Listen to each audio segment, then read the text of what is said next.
আপনাদের সময় তো এগুলা ছিল না। আরে বাবা রে, আমার কালকে অনেক শুভরে আছে ওই আপনার এগুলো এইভাবে শুভরি এখন লাস্টে হবে।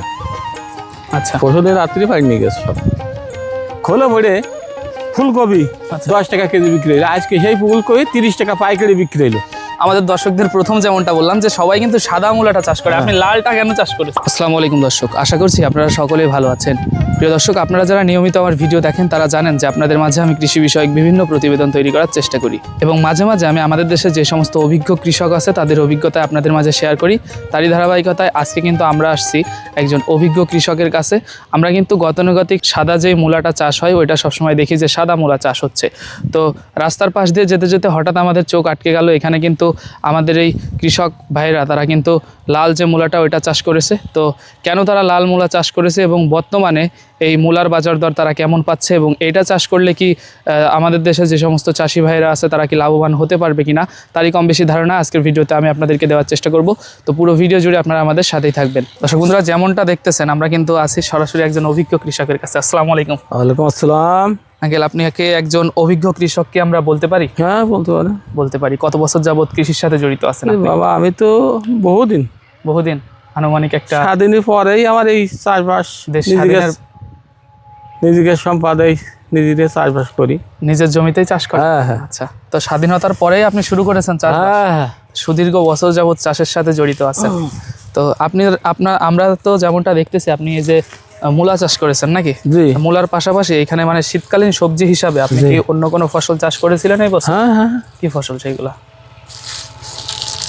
পয়লা আছে হইলে আপনার ধনে শাক, আচ্ছা তারপরে আপনার ওই তোমার এই সরিষা, আচ্ছা, তারপরে আপনার এই ওই পালং শাক, এরপরে মূলো, এই ডাটা, ওই থামবে লাল শাক। ও আচ্ছা, মানে লাল সবজি অভাব নেই, সবই আছে। এগুলা কি আপনি বিক্রি করতেছেন? হ্যাঁ, এই বাজারে নেবো কালকে বাজারে বিক্রি করবেন? জি। আচ্ছা, তো এই যে মূলাটা আপনি চাষ করেছেন, আমরা আমাদের দর্শকদের প্রথম যেমনটা বললাম যে সবাই কিন্তু সাদা মূলাটা চাষ করে, আপনি লালটা কেন চাষ করেছেন? লালটা বাবু এই টাইমই লালটা করলে ভালো হয়। এই সিজন মানে ওই মূলো আগে চাষ করতে সাদাটা পয়লা মানে ওঠে। আচ্ছা, আর এইটার পরে সিজন। কতদিনে হারভেস্ট করতেছেন আপনি?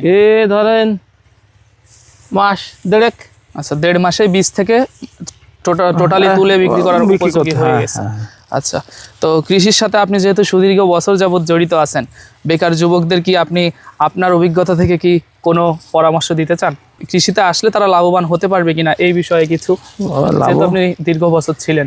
চাষ তো বাবু, চাষ এই যে বেটা পয়লা যে আমরা মূলো বোনা হয় সাদা মূলো, আচ্ছা, তাতে মাইর খেয়েছি সাদা যে মূলোটা। হ্যাঁ, তারপরে ওই আপনার এই যে ধনে পাতা এতে মার খাইছে বর্ষার কারণে, বৃষ্টি হয়েছে। হ্যাঁ, বহু ফসল লস হয়ে গেছে। আচ্ছা, এই পরে আবার এই চাষবাস করে এই পরে আবার এই করেছি, বুঝলেন? ওটা লাভ আছে, ওই পয়লা উঠলে ভালো দাম পাওয়া যায়। মানে যখন সিজন আসে একদম সিজনের শুরুতে যদি আমি করতে পারি সেক্ষেত্রে ভালো লাভ করতে পারবো। এইগুলা এখন এই কত করে বিক্রি করতেছেন? এই এখন বিক্রি করে 10 টাকা 15 টাকা। 10 টাকা 15 টাকা, তাহলে তো এইগুলারও দাম কমে গেছে। দাম কমে। এই যে খোলা পড়ে ফুলকপি 10 টাকা কেজি বিক্রি হলো, আজকে সেই ফুলকপি 30 টাকা পাইকারি বিক্রি হলো। ফুলকপি? জি। আচ্ছা, তারপরে পাতাকপি 5 টাকা 10 টাকা এসে গেল, সেই পাতাকপি এখন 15 টাকা 20 টাকা এসে গেছে। বাগুন বিক্রি হয়ে যায় 40 টাকা। এখন কত চলতেছে? এখন 40 টাকা পাইকারি বিক্রি হচ্ছে, 50 টাকা বিক্রি খুঁজবো। তো তাহলে সব ফসলই আছে নাকি?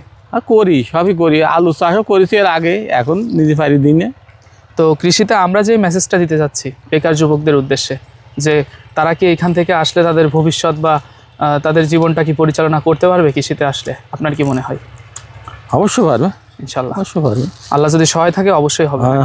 যেহেতু আপনি এতগুলো বছর করতেছেন, এখন এই বাবু মায়ের পেঁয়াজ তো উপরে আল্লাহর ইচ্ছা। হ্যাঁ, এটা ঠিক, কারণ যদি ফসল ভালো হয় সেক্ষেত্রে এখান থেকে লাভ করা যায়। তো আঙ্কেল, আপনার অভিজ্ঞতা থেকে আপনি এর আগে ধনের পাতা 250 টাকা কেজি বিক্রি হয়েছে। আচ্ছা, আর সেই ধনের পাতা এখন 20 টাকা কেজি, তাহলে আমদানি হয়ে গেছে খুব, বুঝলেন? এই কারণে এখন কম হয়ে গেছে, কারণ যত উঠতেছে আস্তে আস্তে দাম ডাউন খাচ্ছে। আচ্ছা, তো সার্বিক দিক বিবেচনা আপনি কতটুকুর উপরে বর্তমানে এই লাল মূলাটা চাষ করেছিলেন? মাল মূলো তো বাবু এই যেই তো এতটুক জায়গা থেকে মানে কত শতক হতে পারে এখানে? কয় শতক হবে? এই হাফ শতক ধরতে পারি না 1 শতক?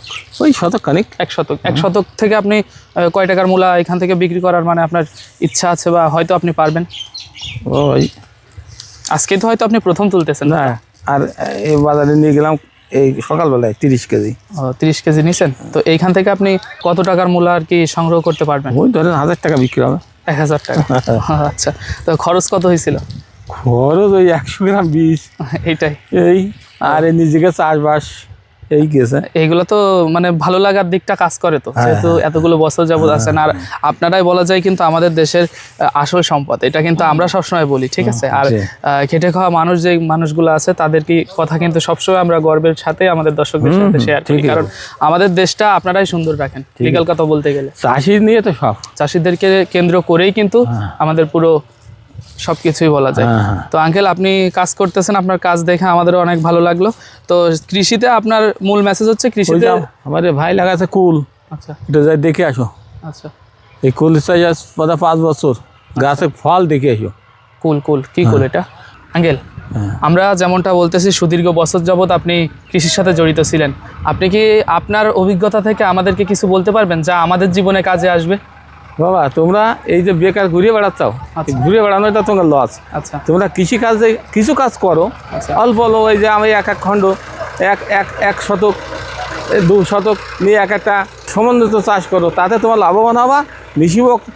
তোমরা নিশামুক্ত যে জিনিস সেগুলো তোমরা দূর করো, তাতে তোমাকে ভবিষ্যতে আল্লাহর মধ্যে ভালো আগতে পারবা। ঠিক আছে, মানে যেসব যুবকরা যে নেশা নামক নেশায় খারাপ কাজের সাথে জড়িত, আসলে আপনারা তো দেখতেছেন, আপনাদের সময় তো এগুলা ছিল না। আরে বাবা রে, আমার কালকে অনেক শুভরে আছে ওই আপনার ওই এগুলো এইভাবে শুভরি এখন লাস্টে হবে। আচ্ছা, পরশুদিন রাত্রি পাই নিয়ে গেছে সব, শুধুমাত্র মানে যদি তারা কাজ করতো তাহলে কিন্তু আপনার এই নিশামুক্ত ওরাই পেরিয়েছে। তাহলে আমাদের যে যুবক ভাইয়েরা যারা আছেন, যারা বিভিন্ন ধরনের নেশা এবং খারাপ কাজের সাথে জড়িত, তাদেরকে কিন্তু আঙ্কেল বলে দিল যে আপনারা ছোট আকারে কোনো কাজ করেন, যে কোনো কাজ করলে, কোনো ছোট আকারে করলে আস্তে আস্তে লাভবান বড় আকারে হতে পারবে, সুন্দর হতে পারবে। আচ্ছা, তো ঠিক আছে আঙ্কেল, আপনার মূল্যবান সময় আমাদেরকে দিলেন, আপনার কাজে আর ডিস্টার্ব করবো না, আপনাকে অসংখ্য ধন্যবাদ। আমাদের জন্য দোয়া করবেন। আসসালামু আলাইকুম। ওয়ালাইকুম আসসালাম।